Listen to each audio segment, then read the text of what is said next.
peut-être quelques questions, en tout cas, juste pour faire une synthèse avant de savoir si des questions nous ont été posées. On voit bien ici, à travers ces différentes communications de la matinée, l'ancrage évidemment rural que nous a présenté Guy Soudjian et qui vraisemblablement peut être, dont les analyses peuvent être étendues aux autres départements. Ça impliquera évidemment de faire peut-être des travaux sur les autres départements, notamment bretons, sur l'origine de la conscription, mais il serait étonnant qu'il y ait de différences majeures. Deuxième élément également sur la gestion de la crise, ce qu'évoquait Jean-François Tanguy tout à l'heure sur cette organisation locale de la défense, et on retrouve là aussi des similitudes dans d'autres départements. Pour avoir travaillé sur la Sarthe et l'Orne en particulier, j'observe exactement le même type d'organisation, de volonté de défendre le territoire en créant des obstacles et avec en effet toutes ces idées fumeuses qu'on lit dans la presse pour piéger le Prussien. Donc on a des éléments un peu similaires. Cette idée aussi d'une transition politique et d'une transition d'une population dans une situation politique particulière qui n'est pas seulement associée au changement de régime, mais voilà, on a en effet une prise de conscience nationale qui peut exister, mais qui doit être nuancée. Et on trouve en effet dans certains témoignages de mobiles ou de mobilisés bretons le fait que voilà, on part en guerre sans nécessairement une volonté patriotique extrêmement ferme et avec évidemment la crainte de faire la guerre elle-même. Donc le consentement est là, mais sans nécessairement évidemment un engagement patriotique fondamental, ce qu'a bien montré et évoqué Jean-François Tanguy tout à l'heure. Alors, a priori, on n'a pas de questions qui proviennent des réseaux sociaux. On peut en revanche peut-être en poser quelques-unes à nos conférenciers de la matinée. Je reprends mes notes. Alors bon, moi j'en ai plein de questions, et puis peut-être vous en avez-vous aussi par rapport aux uns et aux autres. D'abord sur Guy Soudjian, je me demandais si l'évolution économique pouvait jouer un rôle dans l'évolution des catégories de remplaçants. Comment ? Pas deux ? Ah, il n'est pas là, Guy, d'accord. Ok, bon, donc il nous a quittés, donc je vais reprendre un autre questionnement. Alors, à Jean-François Tanguy, moi j'avais noté l'existence de rumeurs en particulier, et ça c'est un fond commun assez présent dans la presse. Dans la Sarthe, on a par exemple l'idée que le pape et le prétendant au trône de France seraient cachés dans des tonneaux, cachés dans le château de Sourches. Est-ce qu'on retrouve évidemment ce type d'éléments dans la presse d'Ille-et-Vilaine ou de Bretagne en général? Je n'ai pas vu. Je n'ai pas vu de rumeurs de ce type-là. Mais bon, ça m'a peut-être échappé. Mais c'est tout à fait possible. Oui, c'est extrêmement intéressant. Même, oui, donc, on a même au moment alors certaines rumeurs qui des rumeurs d'arrivée des Prussiens. Alors oui. Ça c'est un élément qui montre aussi la situation de marge, oui. Qui suscite des paniques. On a une panique notamment en novembre 1870 au Mans parce que la rumeur se répand que les Prussiens arrivent et le préfet lui-même doit se rendre en place publique pour faire baisser la pression ou la tension. Donc ça c'est un des éléments évidemment intéressant. Du point de vue également du rapport du préfet aux élites locales, dans la Sarthe, le préfet Le Chevalier va se mettre à dos un certain nombre de maires parce qu'il va en destituer plusieurs. Est-ce qu'on retrouve là aussi des tensions entre un préfet, alors qui est peut-être plus modéré dans l'Ille-et-Vilaine, et les autorités locales, maires, conseillers généraux? Il y a des tensions, mais dans l'ensemble, les 5 mois d'activité du préfet Blaise en Ille-et-Vilaine me semblent avoir été remarquablement gérés. Il sait apaiser les tensions. Il est vraiment un républicain, mais qui évite de heurter les sensibilités et qui indique bien que sa mission là, est d'organiser au mieux qu'il peut la défense nationale, et c'est tout. Mais il ne s'engage pas sur sur le plan politique en disant après la guerre, le régime de la France sera ceci ou sera cela. Donc c'est un homme extrêmement habile, et très habile. Et comme j'ai dit, il va laisser sa santé puisqu'il meurt en février épuisé, quoi. Donc là, on a sans doute des distinctions en fonction des personnalités. Voilà. Le chevalier plus gambétiste va être davantage à répercuter les décisions du gouvernement de la Défense nationale pour révoquer des maires ou même réduire le rôle du Conseil général à partir de décembre 1870. Donc ce serait un élément d'étude intéressant dans les différents départements. Les personnalités, Guépin en Loire-Atlantique, c'est encore autre chose. Et Kameskas dans le Finistère, plus engagé politiquement certainement. Donc, voilà. Alors, une question également peut-être à vous deux sur la Ligue de l'Ouest, parce que la question qui s'est posée, on retrouve ça notamment dans le rapport d'Arthur de la Borderie, c'est celle de la méfiance de Gambetta en particulier, puisqu'il le cible particulièrement comme tu l'as bien montré, la défiance envers cette armée de Bretagne qui pourrait être éventuellement une armée de Chouans. Moi, j'avais lu notamment dans ce que vous évoquez dans vos travaux que la construction d'une Ligue de l'Ouest en septembre 1870 aurait pu diffuser cette idée de la création d'un réduit breton avec une éventuelle évolution vers une sorte d'autonomie politique.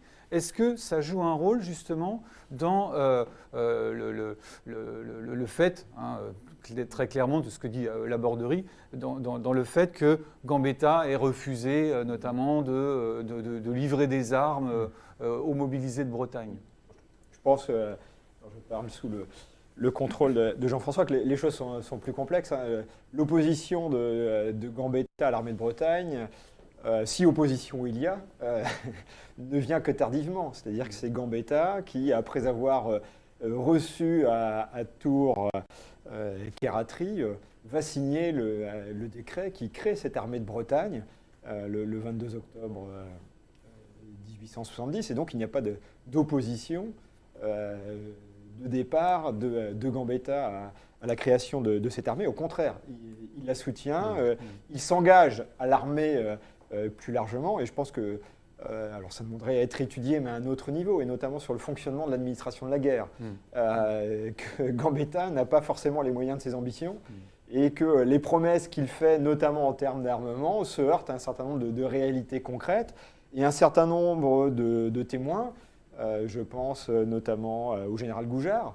Je pense donc qu'il va commander la division de marche qui est séparée de l'armée de Bretagne à la fin du mois de novembre et qui va combattre vaillamment lors de la bataille du Mans. Je pense aussi au docteur Gestin qui est un mobilisé du Finistère et qui publie tardivement en 1908 des mémoires qui vont insister sur la distinction qu'il est nécessaire de faire entre la volonté de Gambetta et la politique réellement mise en œuvre par le ministère de la Guerre, le ministère de l'Intérieur, et éventuellement aussi, même si ce n'est pas lui qui le dirige, le ministère de la Marine qui est aussi sollicité pour obtenir un certain nombre d'armes. Et donc je pense que le procès contre Gambetta se fait très largement a posteriori avec des objectifs politiques sans tenir compte d'un certain nombre de réalités du moment. Et donc c'est un élément qui me semble falloir prendre en compte.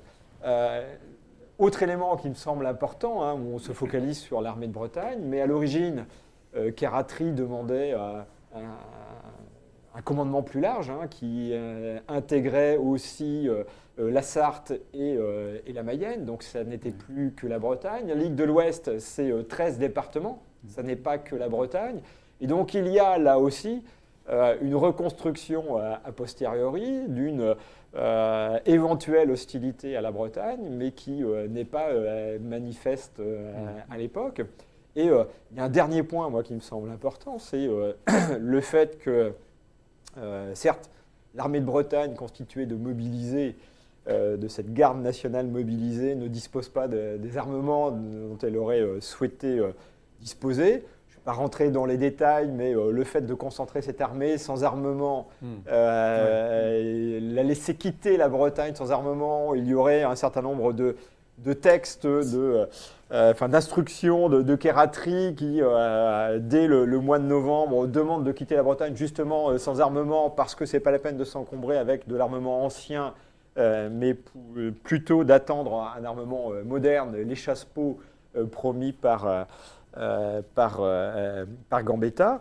Mais cela n'empêche que dans le même temps, les mobiles, qui ne sont pas les mobilisés, les gardes mobiles de Bretagne sont armés comme les autres, vont participer sans traitement ni de faveur ni de défaveur à la défense de Paris, par exemple, à la bataille, aux différentes batailles de l'armée de la Loire, première version, notamment en décembre. Et donc, cette lecture, à partir de Conly, à partir de la Tuilerie, qui va consister à se concentrer sur ces 2 épisodes et en oubliant finalement le reste de l'histoire des Bretons pendant la guerre de 1870, me semble faite pour une part à dessein, avec une orientation régionaliste, puis nationaliste, et une orientation politique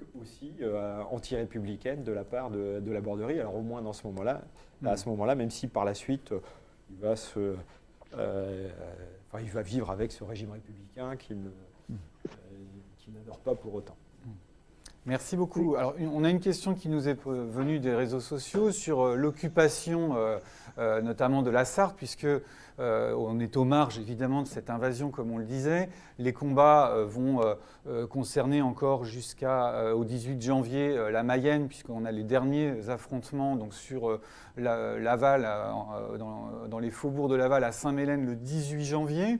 Il y a également, la frontière passe en gros par le sud de la Mayenne, entre Mêlée-du-Maine, Grésambouère, et puis la Flèche, là aussi. Alors jusque dans les années 1970, il y avait 2 peupliers qui marquaient encore dans l'espace la limite de l'avancée de l'armée allemande, donc sur la route du Mans à la Flèche.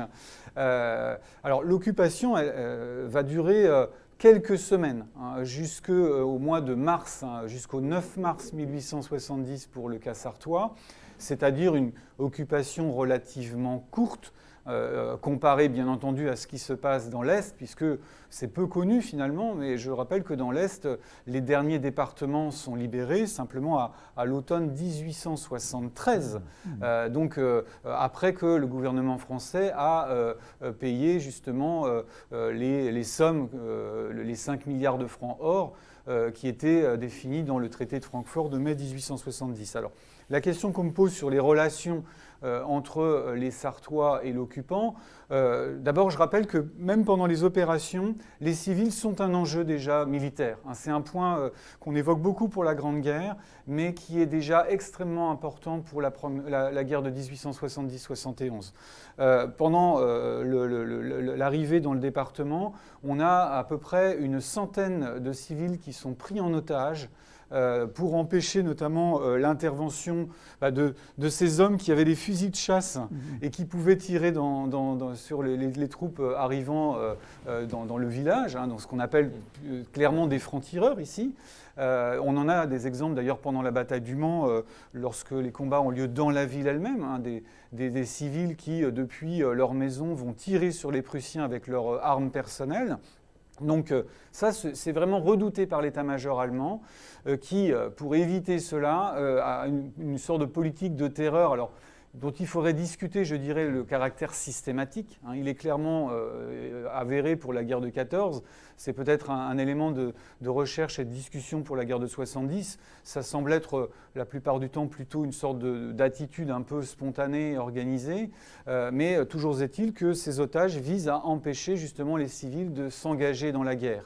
On en a parmi ces 100 otages sartois une dizaine qui vont mourir au cours de cette captivité. Donc il y a réellement ici une emprise sur ces civils. Un historien allemand d'ailleurs qui est intervenu sur les postes concernant l'exposition en cours sur le site de l'Institut historique allemand, donc cette exposition que nous avons mise en œuvre sur les hommes et les femmes dans la bataille du Mans, écrivait même qu'on aurait dû même dire qu'il s'agissait de crimes de guerre. Bon, les catégories n'étant pas définies juridiquement juridiquement à l'époque. C'est évidemment quelque chose qui peut être questionné ou discuté. L'occupation en elle-même ensuite va être rigoureuse. Nombreuses réquisitions. Il faut imaginer que Le Mans, qui compte 45 000 habitants, va devoir accueillir et loger 40 000 soldats. Donc les relations sont souvent tendues. Sans empêcher pour autant parfois des éléments de cordialité, si je puis dire. On voit intervenir notamment dans les familles aristocratiques qui accueillent des officiers, les relations se tissent pour parfois venir en aide à un prêtre qui a été considéré comme un informateur, et donc le sortir des geôles prussiennes. Ça, ce sont des choses qui arrivent. On a aussi l'exemple de soldats de Paderborn qui sont accueillis à l'évêché et un aumônier militaire qui va faire une messe à la cathédrale. Alors, il s'agit là de relations entre catholiques, et les catholiques de Paderborn ne sont pas nécessairement, je dirais, fondamentalement acquis à être sous la domination prussienne d'une certaine manière. Mais voilà, il faut là aussi mener des recherches sur cette occupation, alors que des étudiants ont fait en master, mais voilà, on a des listes de mémoires qu'il faudrait qu'on puisse lire pour pouvoir aller plus loin.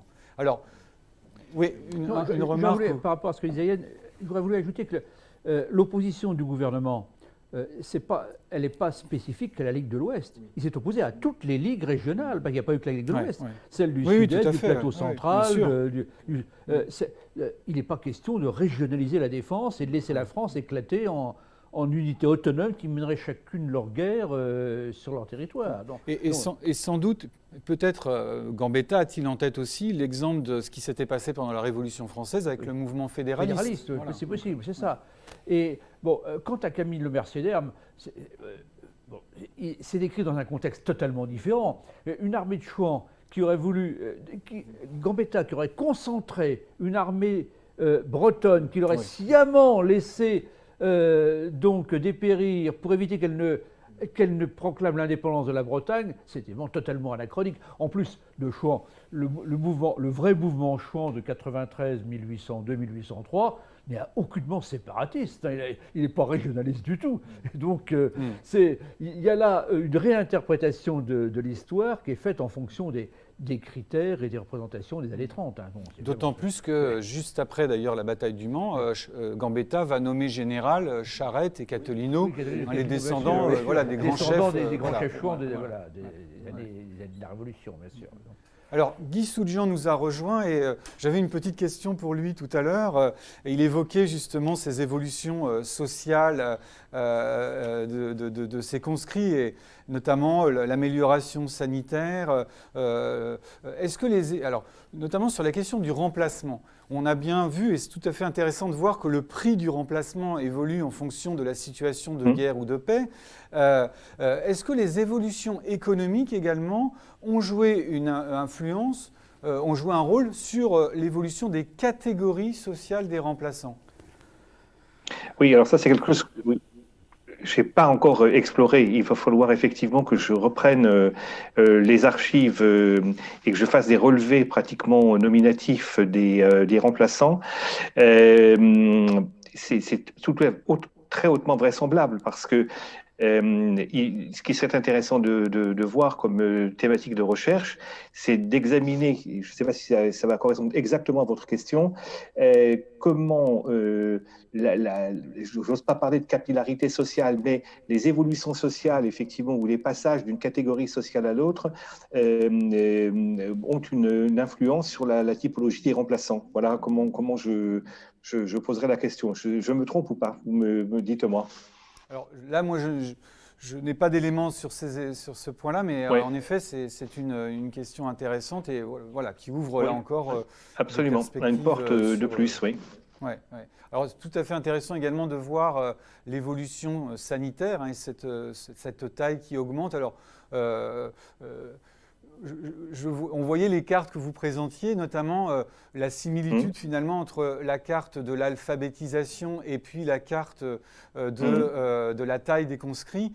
Est-ce qu'on Oui. peut faire un lien ou est-ce que véritablement il y a une distinction à réaliser entre ces deux données, ces deux Non, informations? il y a un lien manifeste puisque qui dit mieux instruit dit effectivement accès à une meilleure hygiène, accès à une meilleure, un meilleur soin en matière de nourriture. Donc il y a toute une série de questions, si vous voulez, qui sont de critères là, qui sont tout à fait croisés et corrélés intimement. L'indice de l'illettrisme, de l'alphabétisation, on va prendre les choses inversement, et l'élévation des statures et la progression du remplacement marche de façon pratiquement synchronisée. C'est ce que j'ai vu dans d'autres départements, notamment le département de la Seine. Donc c'est à vérifier encore en approfondissant les calculs sur la Sarthe. Mais vous avez vu qu'il y avait effectivement une corrélation très, très étroite entre le degré d'instruction et la stature. Ça, je n'ai pas insisté parce que je n'ai pas eu le temps de le faire, mais je le ferai dans la publication aux Annales de Bretagne.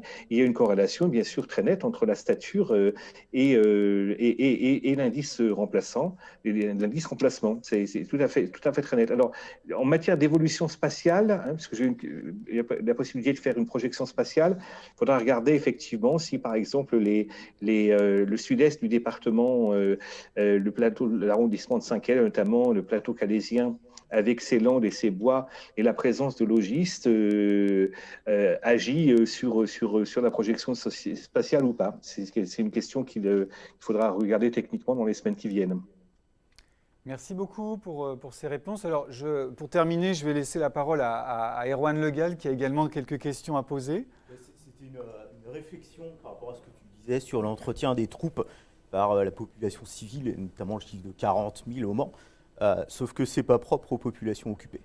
À Rennes, à Noël 1870, on a exactement la même chose, et c'est quasiment une occupation d'un territoire civil par des troupes militaires, une occupation certes de troupes françaises, mais on est bien dans la même logique, et qui, à mon avis, renvoie très directement à ce que tu as montré, Jean-François, qui est la difficulté de coopération, de collaboration, d'équilibre entre pouvoir civil et militaire. Si on n'a pas cet arrière-plan de centaines de milliers, je ne sais pas, moi je n'ai pas trouvé les chiffres, mais de soldats en décembre 1870, alors qu'il y a une épidémie de variole qui sévit à Rennes, que les hôpitaux militaires et civils sont pleins, que les casernes sont pleines, et qu'on nous dit, on le voit dans la presse, y compris il y a des militaires qui bivouaquent dans le Parlement de Bretagne et qui font cuire la soupe. Grand incendie de 1720, celui de 1994, pas de mémoire assez traumatique pour elle. Bon, si on n'a pas cet arrière-plan, je pense qu'on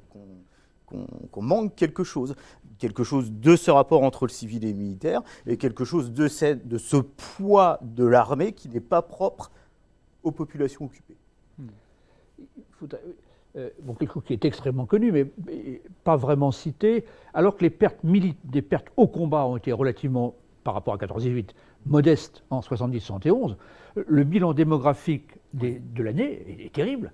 C'est une surmortalité de 600 000 morts par rapport à la norme, notamment à cause de l'épidémie de variole qui a dû faire dans toute la France autour de 200 000 morts. Donc, Et quand on regarde les rapports du Conseil général d'Ille-et-Vilaine pour 1972, qui revient sur le bilan financier et fiscal pour la période 70-71, ils disent finalement il y avait pas mal de gens, donc on a pu vendre beaucoup de tabac et de vin, donc les ressources sont pas mal. Oui. Donc tout ça pour dire que c'est très compliqué. Oui. Ça demande de la nuance, tout dépend de l'angle d'attaque. Passer l'expression, c'est très complexe. Oui, on retrouve ça, on va retrouver ça en 14-18. À Vitré, où le maire dit finalement la guerre c'est une bonne affaire pour les finances de la commune. Avec la présence de la garnison et des mobilisés, c'est formidable. On a fait des bénéfices et Brest à propos des Américains entre 17 et 19, c'est exact ça. Alors Guy Soudjian voulait intervenir pour. Oui, sur un détail qui ne l'est pas, parce que c'est une question importante. Les registres, les tableaux du les comptes rendus sur le recrutement distinguent les enfants naturels et les licences légitimes. Et alors, sur cette colonne-là, on a effectivement quelque chose d'intéressant, d'une part, mais par rapport à ce qui vient d'être dit, en projetant la classe sur la cohorte, c'est-à-dire sur l'année de naissance, j'ai identifié pour 1870 un phénomène d'aménorrhée comparable à celui des populations d'Ancien Régime, tels que Jean Meuvray et Leroy Ladurie les avaient exposés, parce que je me souviens que l'article de Leroy Ladurie datait de 77 aux Annales, et on voit très nettement qu'il y a un effondrement effectivement des naissances parallèles à cette crise, à la crise, à la guerre et à la crise sanitaire que vous venez d'évoquer. C'est tout à fait parlant. Et je l'ai identifié comme un phénomène d'aménorrhée. Voilà une petite contribution. C'est vrai que c'est un point important, évidemment. Là, on n'a pas évoqué directement les civils, mais cette pandémie de variole de 1870-71, c'est l'une des plus meurtrières du 19e siècle. On l'oublie souvent. On parle souvent du choléra, notamment de l'épidémie qui commence en France en 1832. En 1870-71, à l'échelle européenne et dans les années qui suivent, le bilan établi par notamment Gérard Jorland, c'est à peu près 500 000 morts dans toute l'Europe en raison de l'épidémie de variole. Et la guerre de 70 joue un rôle de diffusion, d'accélérateur de la diffusion. Puisque c'était une question qui nous était posée hier, et donc ça me permet d'y répondre donc sur les réseaux sociaux. Le fait que alors il y a deux choses. D'abord, la vaccination existait, puisque dès 1802, on utilise la technique de Jenner et donc la vaccine en France, mais c'est une diffusion qui se fait en Europe. Mais nos soldats, notamment français, n'ont été vaccinés qu'une fois. Ce qui est bien qu'ils sont finalement relativement vulnérables devant l'épidémie, alors que dans l'armée prussienne, les soldats ont été vaccinés 2 fois. Alors, étonnant, parce que ce sont des débats contemporains. On est en train, aujourd'hui, dans cette crise sanitaire, de se demander s'il faut vacciner 1 fois ou 2 fois. On a l'impression d'être revenu 150 ans en arrière. En tout cas, ce que l'histoire nous dit, c'est qu'en 1870, cette vaccination a fait que les soldats français étaient plus vulnérables. On a beaucoup plus de décès. Je crois que sur le bilan, c'est sur les 120 000 soldats morts pendant la guerre de 70, 23 700 sont morts de la variole. On parle évidemment, il y a ceux qui sont morts du typhus. Et comme tu le disais très clairement tout à l'heure et très justement Yann, on meurt davantage encore à l'époque de maladies qu'au combat. Le basculement se fera principalement dans les guerres du début du XXe siècle et en particulier pendant la Première Guerre mondiale. Donc ça, c'est un point. Et du point de vue donc, de la diffusion, ce sont les soldats captifs après la bataille de Sedan, puis après la reddition de Metz. Donc c'est 300 000 hommes, en gros, qui vont être acheminés vers les camps de prisonniers en Allemagne, qui vont diffuser l'épidémie dans l'ensemble de l'Europe à partir de ce moment-là. Donc le bilan est considérable. Il y a des statistiques à mener sur ce point-là. Alors, pour le cas sartois, en 1971, Frédéric Lemeunier avait établi que, pour le cas du Mans par exemple, la mortalité avait doublé en 1871, donc plus 100%. Évidemment, il reste à faire et à établir autant que faire se peut, puisque les données statistiques ne sont pas existantes nécessairement à l'époque, un état dans chacun des départements. Marie-Claire Villeray, il y a quelques années, avait fait une étude sur ce point qui se retrouve dans la revue de la Société historique et archéologique du Maine, et elle montre bien, là aussi, le fait que les autres départements ont subi des pertes considérables. Et un chiffre donné également à l'époque, c'est à Berlin, le nombre de décès, à peu près 7% des décès sont liés à la variole. Donc il va toucher une population relativement importante. Par contre, je crois que l'armée prussienne grâce à la vaccination, été très bien protégée de la variole dans l'ensemble. Oui, tout à fait. C'est-à-dire que les soldats prussiens et des États allemands avaient reçu 2 vaccinations et de ce fait-là ont été beaucoup moins touchés par la maladie. Alors, y a-t-il des dernières questions ou dernières remarques pour cette matinée ? Je pense qu'on peut clore ici les débats en vous remerciant vivement pour vos propos en visioconférence, Guy, et puis ici sur le plateau.